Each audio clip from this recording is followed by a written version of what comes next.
a través de ti, Señor, tú nos puedes dar tu paz, tú nos puedes dar tu gracia, Señor, tú nos puedes dar fortaleza, Señor. Queremos darte gracias porque sabemos que tú estás en control de todo lo que sucede en nuestras vidas, Señor. Quiero pedirte por este tiempo, Señor, por Manuel Hasbun. Quiero pedirte que tú le des sabiduría para actuar en este tiempo, Señor. Quiero pedirte por la persona que está golpeada, Señor, que seas tú guardándole, que seas tú cuidándole, Señor, que tú puedas restaurar su salud conforme a tu voluntad, Señor. Quiero pedirte por los médicos que tú les uses, Señor, para ver a la persona también, Señor, y que realmente todo pueda salir conforme a tu voluntad, Señor. Que tú puedas ser glorificado en todo esto, Señor, que Manuel como siervo tuyo pueda glorificarte a ti, Señor, y pueda mostrar tu amor y pueda mostrar tu carácter en este tiempo, Señor. Queremos pedirte también por la iglesia en este momento, queremos pedirte por la predicación de tu palabra, Señor. Que seas tú, Señor, obrando en este tiempo, que seas tú, Señor, ayudándonos a ver tu palabra con fidelidad, Señor. Y que realmente tú nos enseñes, Señor, y nos edifiques en esta mañana a tu iglesia, Señor. Danos corazones humildes, corazones dispuestos a aprender de tu palabra, Señor. Y que realmente tú trabajes en cada uno de nosotros, Señor. Glorifícate en nuestras vidas, Señor, afirmando tu palabra primeramente y dándonos tu gracia para obedecerla cada día, Señor. Todo esto te lo pedimos en tu bendito y santo nombre. Amén y amén. Ok, vamos a 2 Corintios capítulo 6, vamos a comenzar en el versículo 1 y hemos estado hablando estas semanas en cuanto al nuevo pacto y estábamos aprendiendo los beneficios que el nuevo pacto trae a los hombres y a las mujeres. La Biblia nos muestra claramente que nosotros somos enemigos de Dios. Y que al momento de que se nos comparte el evangelio y recibimos a Cristo como el Señor de nuestras vidas, ya no somos más enemigos, sino que Dios nos convierte en ¿qué? En sus hijos. Y que por eso ahora podemos tener comunión con Él y podemos tener comunión con nuestros hermanos también. La Biblia nos ha estado mostrando en 2 Corintios que somos ministros de este nuevo pacto ahora. La semana pasada aprendíamos que éramos embajadores de Cristo. Un embajador representa a un rey. ¿Y nuestro rey quién es? Cristo. Y nosotros representamos a este rey y ver cómo lo estamos haciendo. Y también decía que nos había dado el ministerio de la reconciliación. Que esta es la idea. Dios, la Biblia dice que somos enemigos de Dios, pero cuando conocemos a Cristo como el Señor de nuestras vidas, nos reconciliamos con Él y ya no somos más enemigos, sino que Dios nos llama a sus hijos y nos hace sus hijos. En esta mañana lo que quiero que miremos para entender un poco de lo que vamos a ver, quiero que vayamos a 2 Corintios capítulo 6 y vamos a leer en el versículo 4. Dice el versículo 4, antes bien nos recomendamos en todo como ministros de Dios. La idea de nos recomendamos, lo que quiere dar a entender eso es nos acreditamos como ministros de Dios. Acreditar tiene que ver con avalar, tiene que ver con características que deben demostrar los siervos o los ministros de Dios, por los cuales podemos reconocer quiénes son genuinos y quiénes no son genuinos. ¿Cuál era el problema que estaba pasando en Corinto? Habían llegado los falsos maestros. ¿Y qué empezaron a hacer los falsos maestros? Hablar mal de Pablo y querer poner en mal a Pablo con la iglesia para que pudieran creerle más a ellos que a Pablo mismo. Entonces Pablo, a través del testimonio que está haciendo, y lo que vamos a ver en esta mañana es que Pablo nos va a dar 3 características de los siervos de Dios. ¿Qué características nos acreditan como siervos de Dios? Ahora, ya aprendimos ahorita que esto no solo es para Pablo, que era apóstol, esto no solo es para los pastores, sino que es para cada creyente en la iglesia, para cada persona que dice que es hijo de Dios y que ha puesto su confianza en Jesucristo como su único Dios, Señor y Salvador. Así que yo quiero animarle en esta mañana a poder tomar estas 3 características y poder meditar a la luz de la palabra de Dios y compararlo con su vida. Si usted está mostrando estas características, o ver qué necesita hacer en su vida para poder ser ese siervo de Dios acreditado y aprobado por Dios. Entonces, pensando en esto, vamos a 2 de Corintios, capítulo 6. Y vamos a comenzar en el versículo 1, dice, para ver la primera característica, dice: así pues, nosotros como colaboradores suyos os exhortamos también a que no recibáis en vano la gracia de Dios. Entonces Pablo empieza a hablarle a la iglesia y le dice, primero, él se identifica como colaborador. Es la idea de trabajar a la par de alguien. ¿Quién era el dueño de la obra? Era Pablo. A pesar de que él había comenzado la iglesia, él no se creía dueño de la iglesia, sino que era colaborador de Dios para poder trabajar en las vidas de cada persona en la iglesia. Y él se mostraba como un colaborador, no como el dueño de la iglesia. Entonces él, como colaborador de Dios, ¿qué hace? Os exhortamos también a que no recibáis en vano la gracia de Dios. Primero habla de que los exhorta. Exhortación tiene que ver con 2 cosas. Uno, primeramente, tiene que ver con dar una instrucción. Entonces Pablo lo que va a comenzar a hacer es a instruir la iglesia de lo que Dios espera de sus siervos primeramente. Y segundo, exhortar tiene que ver con animar. Yo no solo debo de instruir la iglesia, sino que tengo que animarla a vivir conforme a los principios que la palabra de Dios dice.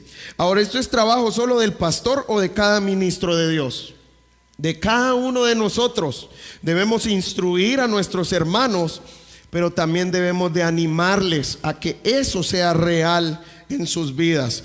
Ahora, ¿a qué los está animando Pablo? A que no reciban en vano la gracia de Dios. Primero voy a hablar de la palabra vano. Vano lo que quiere decir es algo vacío, algo inútil, algo que no trae efectos a su vida.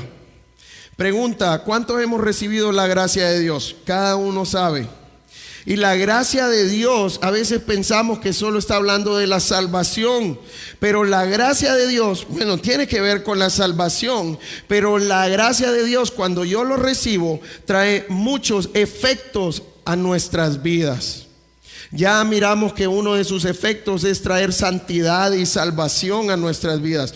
La gracia de Dios nos va a llevar a ser cada vez más como Cristo. Esta es la idea de la gracia de Dios, hacernos conformes a la imagen de aquel. Por eso hablábamos hace semanas que Él nos estaba glorificando. Y esta es la idea de glorificar, cuando yo me estoy santificando y estoy actuando o viviendo cada vez más como Cristo vivía o como Dios espera de su palabra. Pregunta: ¿la gracia de Dios? ¿Será que alguien puede decir tengo la gracia de Dios y que no se mire ningún efecto en su vida? No, la gracia de Dios transforma, la gracia de Dios es perfecta, la gracia de Dios no la para nadie. Si yo he recibido la gracia de Dios, voy a ver esos efectos en mi vida. Ahora, ya entendiendo esto, ya que hemos recibido la gracia de Dios, ¿de qué efecto va a empezar a hablar Pablo que debe de verse en nuestra vida? Y de esto está diciendo: procuren que la gracia de Dios no sea inútiles en sus vidas, que la gracia de Dios no tenga efecto en su vida. Ahora, ¿qué tenía en su mente Pablo al decir eso? Versículo 2.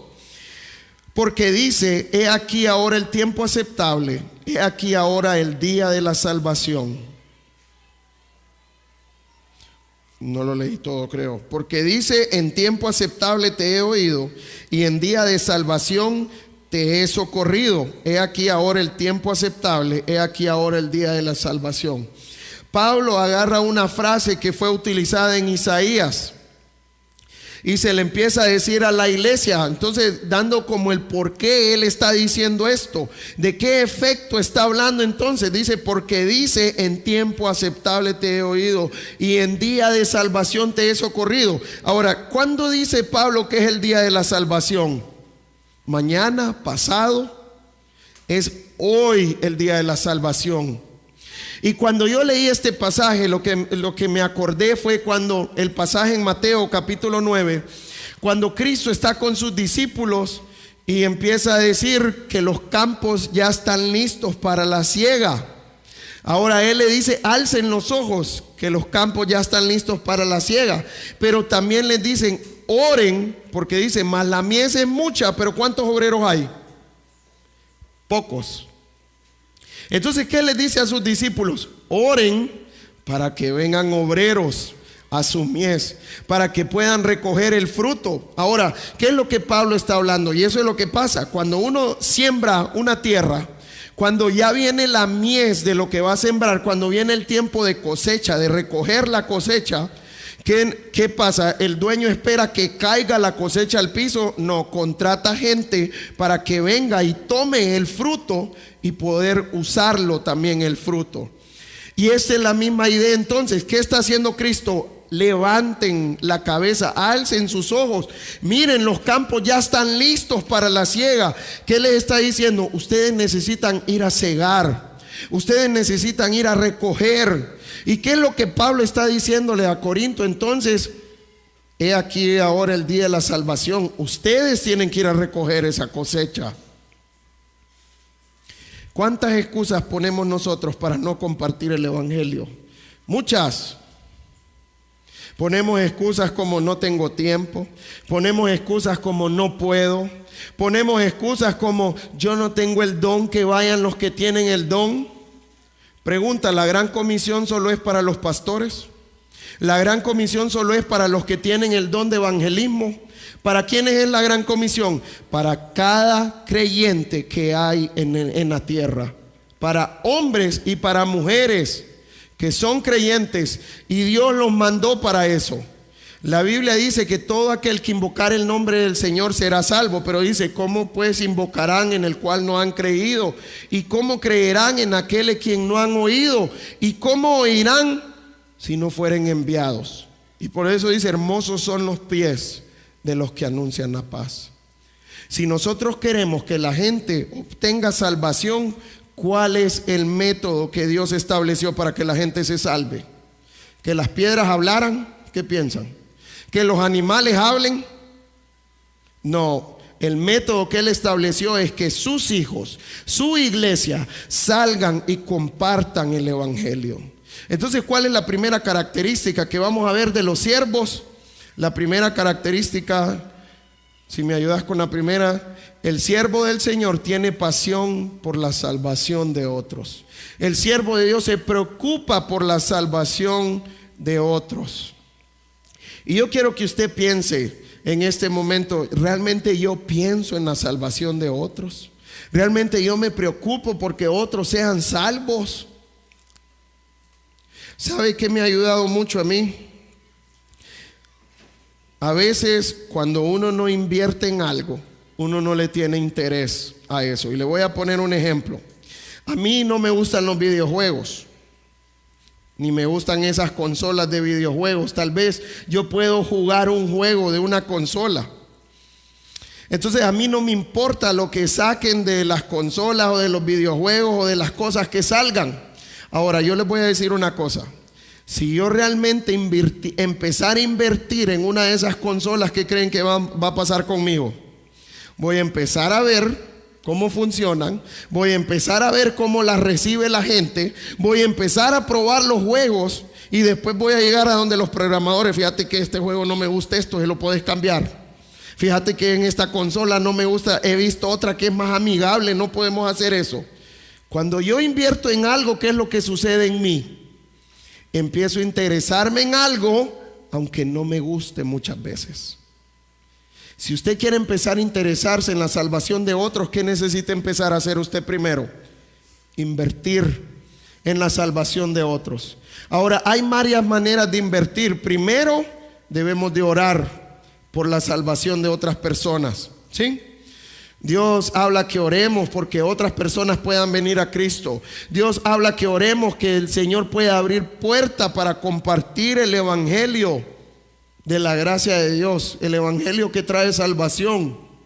Segundo, ya miramos que es por enviar la gente. Yo necesito dar para que el evangelio pueda ser predicado. ¿Para qué sirven las ofrendas en nuestra iglesia? Para que podamos hacer el ministerio. Pregunta, ¿Dios quiere que el dinero sea un impedimento para compartir el evangelio? ¿Qué piensa? No. Pero para eso dejó la ofrenda en la iglesia, para que nosotros como iglesia podamos invertir en el reino de los cielos, para que este dinero sea utilizado para sostener el ministerio de la iglesia y que el evangelio pueda ser predicado. ¿Por qué esta iglesia comenzó aquí en San Pedro Sula? Porque hubo una iglesia fiel invirtiendo en Tegucigalpa para que se pudiera compartir el evangelio en este lugar. Dios quiere que nosotros seamos parte de eso también, y por eso quiere que sus hermanos, sus hijos, ofrendemos para que el ministerio pueda sostenerse y para que podamos comenzar nuevas iglesias también.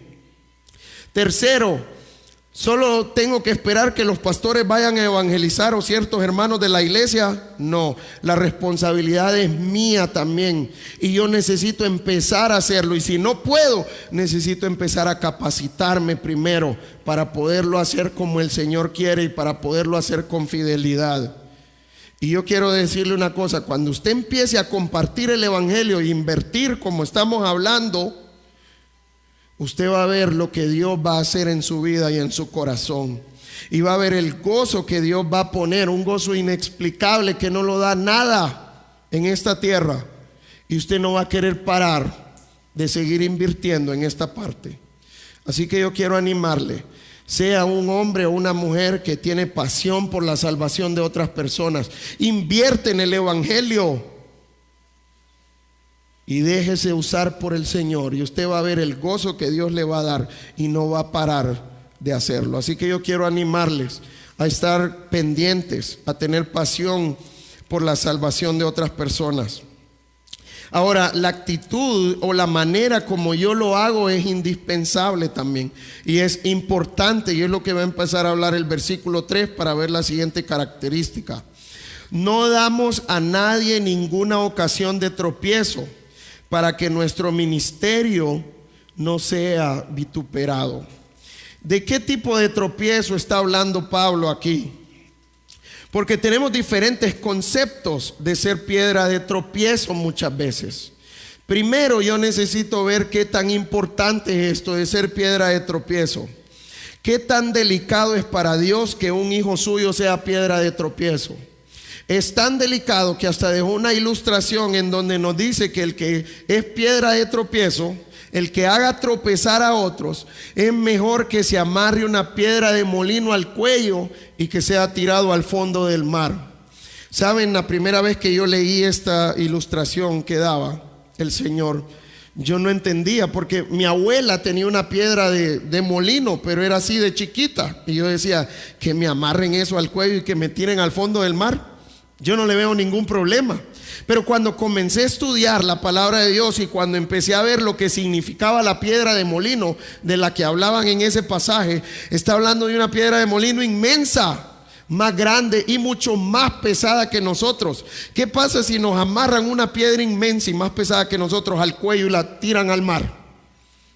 ¿Qué nos va a pasar? ¿Va a ser algo tranquilo? No, voy a salir tranquilamente, dice uno. No, eso es muerte. Así de delicado ve el Señor, como quien dice, antes de ser piedra de tropiezo, mejor pierda su vida y no ser piedra de tropiezo. Para Dios es bien delicado ser piedra de tropiezo. ¿Cómo debe de ser para nosotros también entonces? Súper delicado ser piedra de tropiezo. Ahora, a veces pensamos que ser piedra de tropiezo es no tener nada que nos critiquen o que no nos critiquen nada. Yo les hago una pregunta. En este contexto que Pablo habla de ser piedra de tropiezo, ¿Cristo fue piedra de tropiezo? ¿Qué piensan? Si pensamos en críticas, Cualquiera diría, sí, Jesús fue piedra de tropiezo, porque ¿cuánto criticaron el ministerio de Cristo? Tanto que lo llevó a la cruz. Pero no está hablando de críticas, sino que la siguiente parte nos ayuda a verlo. Segunda de Corintios 6, en el mismo 3.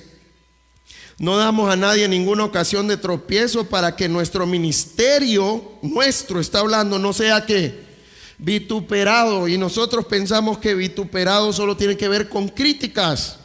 Pero la palabra que está usando ahí el Señor lo que quiere ver es como que no tenga algo que lo declare culpable. ¿Y cuál es la característica que vamos a ver? Si me das la siguiente, por favor. El siervo del Señor debe de ser irreprensible. ¿Qué significa la palabra irreprensible? Primero, no quiere decir que no peca, porque todos los siervos del Señor tenemos una naturaleza pecaminosa. Pablo mismo tenía naturaleza pecaminosa, sí, y en algún momento pecó. Nosotros todos somos pecadores y en algún momento vamos a pecar. Ahora, ¿cuál es la idea? Primera de Juan nos dice: os escribo estas cosas para que no pequen, pero si pecamos, abogado tenemos para con el Padre, a Jesucristo el justo. ¿Cuál debe de ser el enfoque de los creyentes? No pecar, vivir en santidad, vivir en obediencia a su palabra. Pero aún si caemos en pecado, ¿qué pasa? Dios nos dio la confesión, Dios nos da el arrepentimiento. Lo que Dios quiere es que cuando nosotros pequemos, que nos arrepintamos de nuestros pecados, que le pidamos perdón a Dios y que le pidamos perdón a las personas que hemos ofendido también. Entonces, ¿por pecar ya dejo de ser irreprensible? No. Si yo peco y me he arrepentido y he pedido perdón y he arreglado las cuentas con todo el mundo que tengo pendientes, yo soy irreprensible y nadie va a poder vituperar el ministerio que yo estoy haciendo. Y si alguien viene y me dice: es que vos hace años le dijiste esto a esta persona, y yo, pues sí, en efecto yo lo dije. El Señor me mostró que la ofendí y fui a pedirle perdón. Ahora, una pregunta: ¿quién es la norma de ver cuando uno es piedra de tropiezo? ¿Las personas, el mundo o Dios? ¿Quién es la norma? ¿Quién da la norma? Dios mismo, porque es delante del Señor que vivimos. Y esto es algo bien importante para nosotros como iglesia. A veces nuestros hermanos hacen cosas que a nosotros no nos agradan.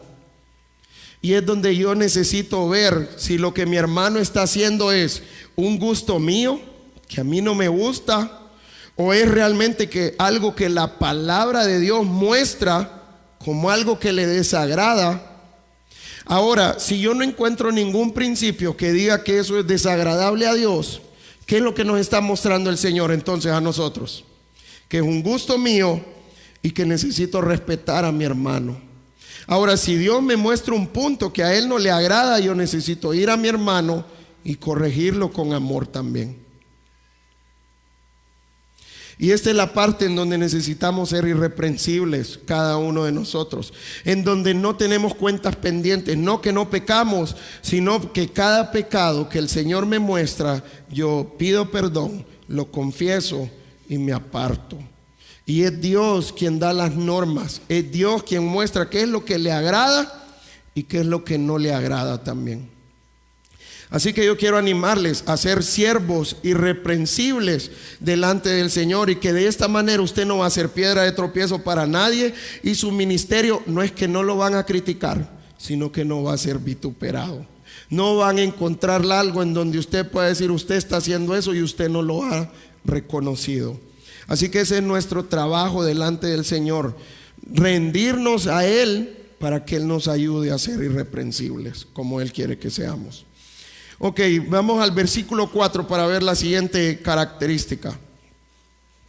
Dice 2 Corintios 6, 4: antes bien, nos recomendamos en todo como ministros de Dios, en mucha paciencia, en tribulaciones, en necesidades, en angustias, en azotes, en cárceles, en tumultos, en trabajos, en desvelos, en ayunos, en pureza, en ciencia, en longanimidad, en bondad, en el Espíritu Santo, en amor sincero, en palabra de verdad, en poder de Dios, con armas de justicia a diestra y a siniestra.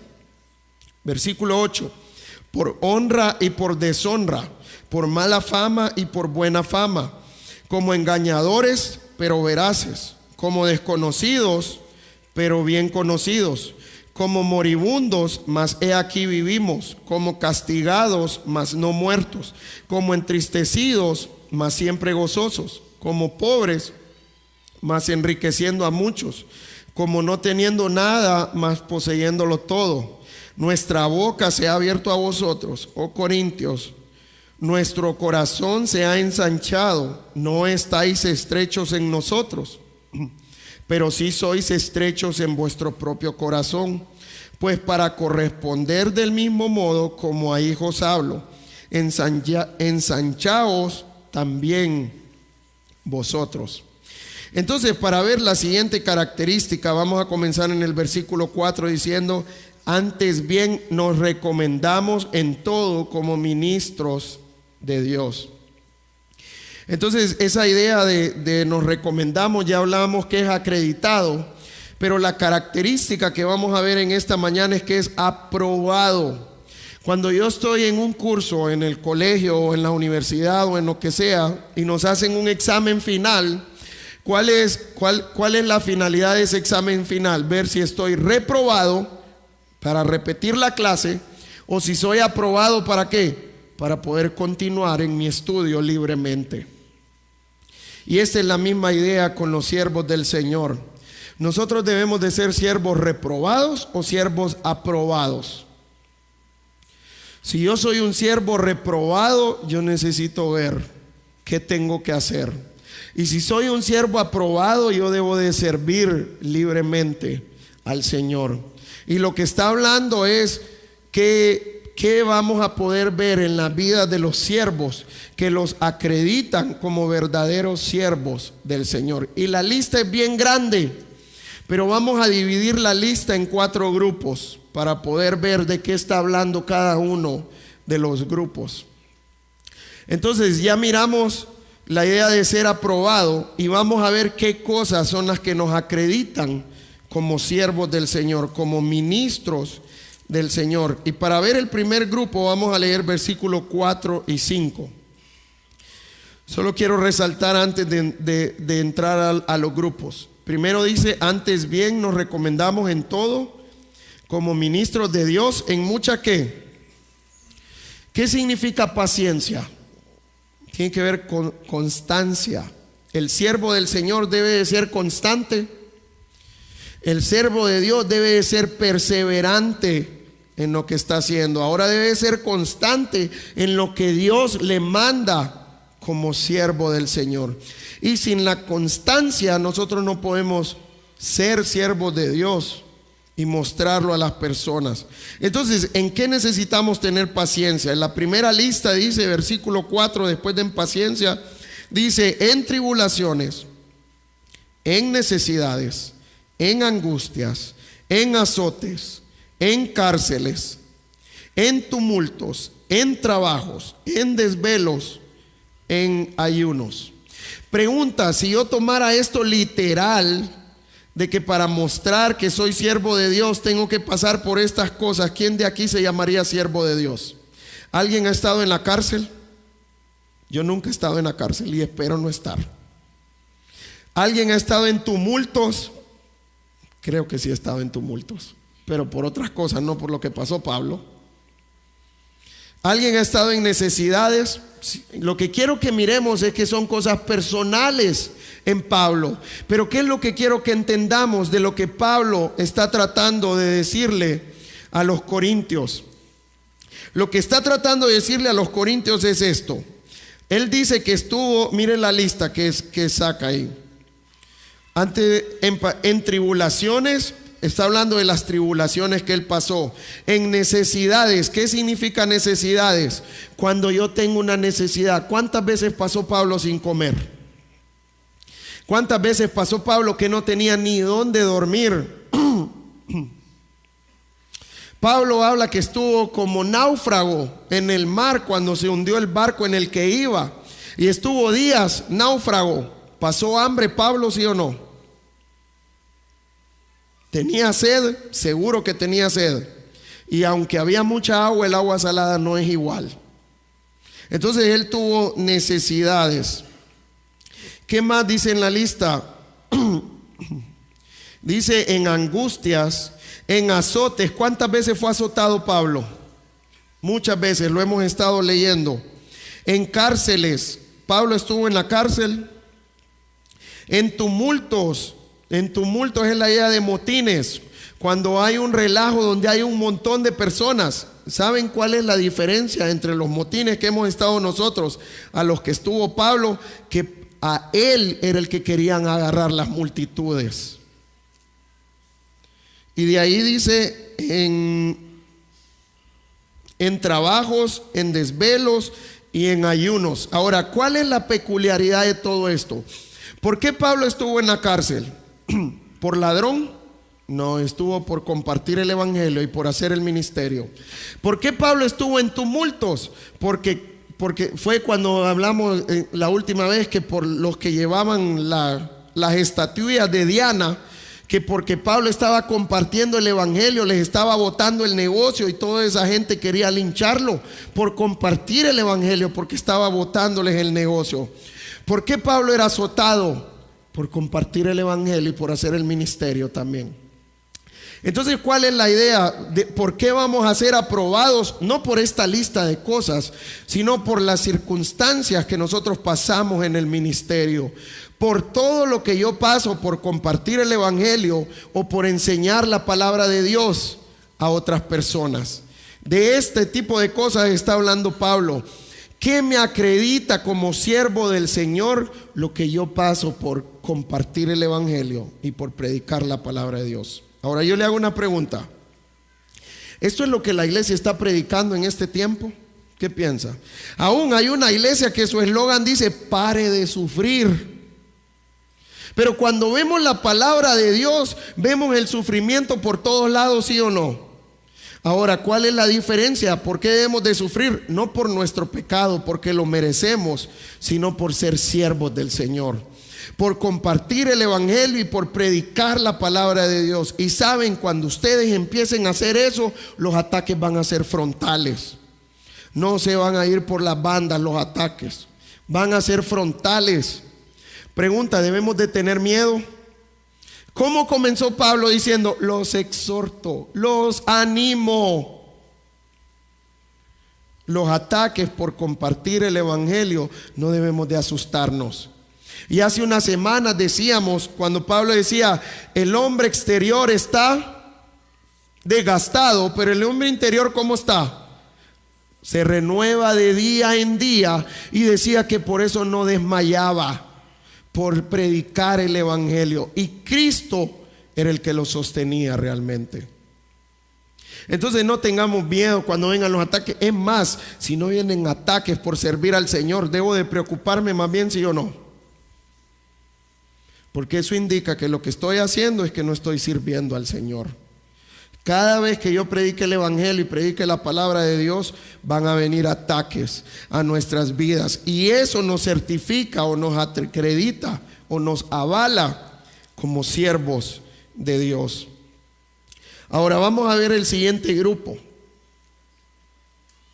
Pregunta, ¿cómo pasamos estas situaciones? ¿Son importantes? ¿Qué piensan? La actitud con la que la pasamos es bien importante, porque a veces nosotros hacemos otras cosas por estas situaciones que a Dios no le agradan y nos excusamos por cualquier cosa. Ahora miren el siguiente grupo del que Pablo va a hablar, versículo 6.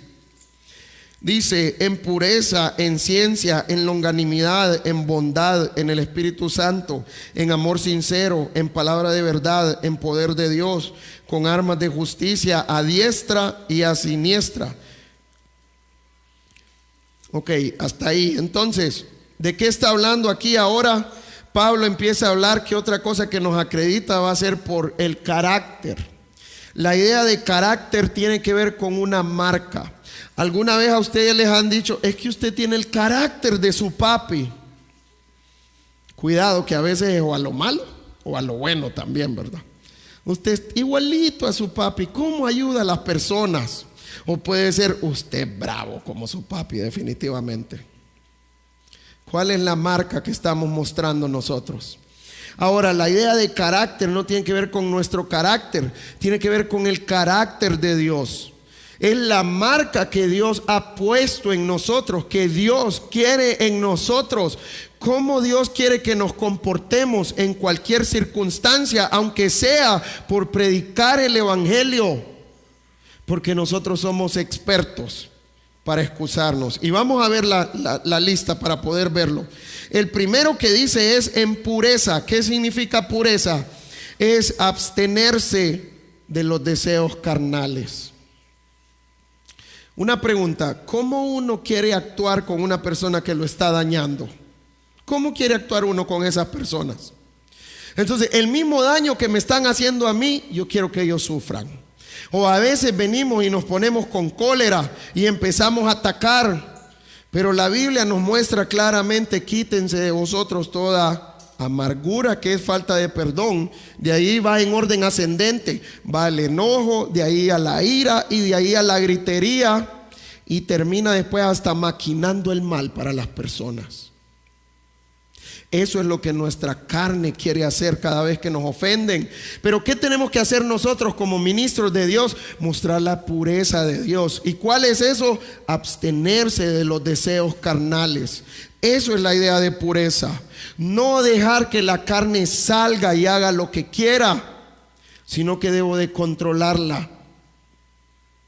Debo de dominarla para que no haga lo que mi carne quiere hacer, porque uno siempre va a querer vengarse. Uno a veces la ira no la controla uno y va a un nivel de descontrol que empieza a gritar y hacer un montón de cosas. Ahora, ¿cuántas veces nosotros ponemos excusa? Como hablábamos hace semanas: es que si usted no hubiera hecho eso, yo no le hubiera gritado. Dios quiere que seamos ministros puros, que mostremos su pureza. ¿Cómo? Absteniéndonos de los deseos carnales, porque las luchas en el ministerio van a ser reales, pero cómo yo las paso es importante también. Entonces, después de pureza, ¿qué sigue? En ciencia, tiene que ver con el conocimiento de Dios. De ahí habla en longanimidad, es la misma idea de paciencia, tiene que ver con constancia. Debo de ser perseverante en mi manera de actuar en cada situación de mi vida. En bondad, la idea de bondad es hacer lo bueno, es hacer la voluntad de Dios. Si me voy a negar a mis deseos carnales, ¿qué necesito ahora? Rendirme a lo que el Señor quiere. Entonces ya no es gritar y enojarme o darme de trompadas como lo hacíamos antes, sino es perdonar y mostrar el amor del Señor. Esta es la idea de bondad de Dios, poder hacer la voluntad de Dios en cualquier situación en la que estamos. Después de bondad dice en el Espíritu Santo. ¿Qué tan importante es el Espíritu Santo en nuestras vidas? Por eso la Biblia dice que el Señor nos sella con su Espíritu Santo, y Él quiere que le cedamos el control de nuestra vida al Espíritu Santo. Alguien no creyente no puede vivir de esta manera, no tiene la capacidad. ¿Por qué los creyentes podemos hacerlo? Porque el Espíritu Santo obra en nosotros y nos controla. Así que yo quiero animarle a dejarse controlar por el Espíritu Santo. De ahí habla en amor sincero. Ahí está hablando del amor de Dios. Ahora, ¿qué nos muestra el amor de Dios? El siguiente nos dice: en palabra de verdad. Por eso Jesús decía: si me aman, guarden mis mandamientos. ¿Dónde nosotros encontramos cómo es el amor de Dios? Aquí nos encontramos nosotros. ¿Cuál es el amor de Dios? No nos lo enseña el mundo, no nos enseña nadie más, sino que la palabra de Dios es la que nos muestra cómo es el amor de Dios. De ahí habla en poder de Dios. Solo su gracia nos puede sostener cada día. Solo su gracia nos puede llevar a hacer el ministerio que Él quiere y a vivir de la manera como Él quiere. Y me llama la atención cómo termina este grupo: con armas de justicia a diestra y a siniestra. Y me llamó mucho la atención como decía, a diestra y a siniestra también. Y cuando yo leí este versículo, solo me acordé que lo vamos a ver más adelante en 2 de Corintios 10, que dice: porque las armas de nuestra milicia no son ¿qué? Carnales, sino poderosas en Dios para la destrucción de fortalezas. Y se me venía a la mente también Efesios 6, cuando habla de la armadura de Dios. Y yo creo que cuando uno es soldado hay dos tipos de armas: hay una defensiva y hay una ofensiva. En la armadura de Dios, ¿qué arma es la ofensiva? El escudo. ¿Para qué sirve el escudo? Para cuando me atacan, ¿qué tengo que hacer yo? Protegerme con este escudo. Ahora, ¿con qué compara el escudo en la armadura de Dios? Dice que es nuestra fe. ¿Qué es lo que nos mantiene firmes a nosotros en nuestros ataques? Nuestra fe. Sin la fe yo no puedo pasar estos ataques. La fe viene a ser como un firme. Si yo vivo por mi fe, por la que yo produzco, ¿qué es lo que va a pasar? Voy a tambalearme y voy a caer, y los ataques me van a afectar. Ahora, ¿cuál es el arma ofensiva que muestra la armadura de Dios? Que estén, dependiendo si es zurdo o derecho. No nos vamos a poner a discutir por eso, en qué mano usa la espada o el escudo. Entonces, ¿cuál es el arma ofensiva que muestra la armadura de Dios? La espada. Ahora, ¿con qué compara la espada la armadura de Dios? Con la palabra de Dios. Ahora, nosotros necesitamos tener mucho cuidado, porque a veces decimos: sí, mi ataque es la Biblia, y empiezo a darle a bibliazos a la gente. Esas son armas carnales. O a veces pregunta: ¿cómo Satanás tentó a Jesús? ¿Qué usó Satanás para tentar a Jesús? La palabra de Dios. ¿Podemos usar la palabra de Dios con mi carne? ¿Qué piensan? Sí podemos, pero el Señor no quiere. Eso fue lo que Satanás hizo. Satanás agarró la palabra de Dios y la usó para hacer sus propios propósitos. Quería engañar a Jesús para que cayera en tentación y que pecara. Y a veces nosotros hacemos eso. Usamos la palabra de Dios en nuestra carne y nos queremos excusar por nuestros pecados, o queremos defendernos con otras personas de esta manera, con la palabra de Dios. Y esto es lo que necesitamos tener cuidado. ¿Cómo estamos usando la palabra de Dios? ¿Como Dios quiere, conforme a su voluntad, o le estamos usando con nuestra carne, con nuestra naturaleza rebelde o pecaminosa? El carácter de Dios es importante entonces en nuestras vidas, y necesitamos mostrar de esta manera que somos siervos del Señor. Vamos a leer el versículo 8 ahora para ver el siguiente grupo. Miren los contrastes que Pablo empieza a hacer: por honra y por deshonra. Entonces, ¿cuál es la idea aquí? ¿Cuál era el problema en Corinto? Que los falsos maestros empezaron a llegar a atacar a Pablo y empezaron a decir que Pablo era un engañador, ¿sí o no? Porque decía: miren, él les dijo que iba a venir y al final no vino.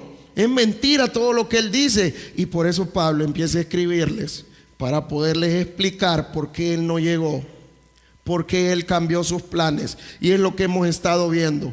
Entonces, ¿qué es lo que pasa? Muchos van a vernos de una manera y otros van a vernos de otra. Y a veces las maneras de vernos como siervos no solo son diferentes, sino que son contradictorias. Unos van a honrarnos, pero otros, ¿qué van a hacer? Deshonrarnos también. Ahora mire la lista que empieza a dar. Primero, honra y deshonra. Bueno, los siervos del Señor deben de ser honrados dentro de su iglesia, pero fuera de la iglesia, ¿qué van a pasar? Es lo que los falsos maestros estaban haciendo por Pablo: deshonrarlos. El segundo grupo dice: por mala fama y por buena fama. Cuando yo leí la primera vez esta parte, como yo entiendo, mala fama normalmente es por lo que él muestra. Cuando uno le dice: no, es que él tiene mala fama, Y a veces pensamos que es por las cosas que yo le he visto a él. Pero cuando la palabra de Dios aquí está usando mala fama, tiene que ver con difamación. Cuando estoy inventando cosas de esa persona. Entonces a veces nosotros inventamos cosas, ya puede ser porque quiero con alevosía y ventaja, o porque juzgo ciertas cosas también. Así que nosotros necesitamos tener cuidado de cómo estamos usando. Si estamos difamando a una persona o si estamos realmente hablando la realidad de lo que es realmente. Entonces, ¿qué hacían los falsos maestros con Pablo? Le daban mala fama o lo difamaban, pero los creyentes que debían de tener para Pablo lo que él era realmente. ¿Qué era lo que Pablo había mostrado con los corintios? Y vamos a verlo más adelante, qué fue lo que él mostró. De ahí dice, como engañadores, pero veraces. Estaban acusando a Pablo de ser un engañador, pero ¿qué era lo que él usaba cada vez que hablaba con los corintios? La palabra de Dios. De ahí habla como desconocidos, pero bien conocidos. Ustedes han escuchado la frase, es que me trató como un desconocido. ¿Cómo se tratan los desconocidos? Como no los conozco, ni los determino. Ahora, miren el contraste de Pablo. A Pablo lo conocían bien los fariseos, sí.